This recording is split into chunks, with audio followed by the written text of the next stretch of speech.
Hello বন্ধুরা, আবারও একটি নতুন ভিডিওতে আপনাদের স্বাগতম। গত ভিডিওতে দেখানো হয়েছিল মন্দিরের পার্ট 1-এ দেখানো হয়েছিল আপনাদের কিভাবে জুইটি ধরতে হয়। তো এখন পার্ট 2-তে আমরা দেখিয়ে দেব কিভাবে একটি তাল দিতে হয়। তো যারা ওই ভিডিওটি দেখেননি তাদের জন্য বলে রাখছি। তো এই যে এইভাবে ধরতে হয়, ঠিক আছে, আঙুলে দিয়ে তারপর পেঁচিয়ে এই যে হাত দিয়ে ধরে নেবেন, ঠিক আছে।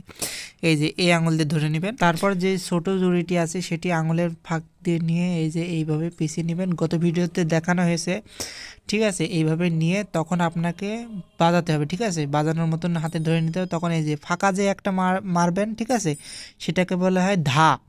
আর যখন উপরতে মারা হয় তখন তাকে বলা হয় তেরে, ঠিক আছে। আর নিচেতে যখন বাজানো হয় তখন বলা হয় কেটে। তো এই যে দেখুন দেখুন আমি কেবল বাজাচ্ছি, আর হাত দিয়ে ধরতে হবে, ঠিক আছে, হাত দিয়ে ধরে নেবেন, ঠিক আছে। ধরে নেওয়ার পরে কিন্তু লেগে যখন ধরে নেবেন তখন কিন্তু তেরে তারপরে কেটে, ঠিক আছে। এই যে ধা তেরে কেটে, ধা তেরে কেটে, ধা তেরে কেটে, ধা।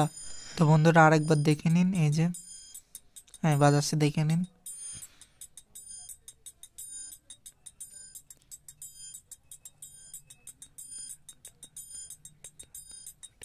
তো দেখলুন বন্ধুরা, আবারও পরের ভিডিওতে দেখা হবে পার্ট 3 নিয়ে, ঠিক আছে। যেই তাল জানার আপনাদের প্রয়োজন অবশ্যই কমেন্ট করবেন। ধন্যবাদ।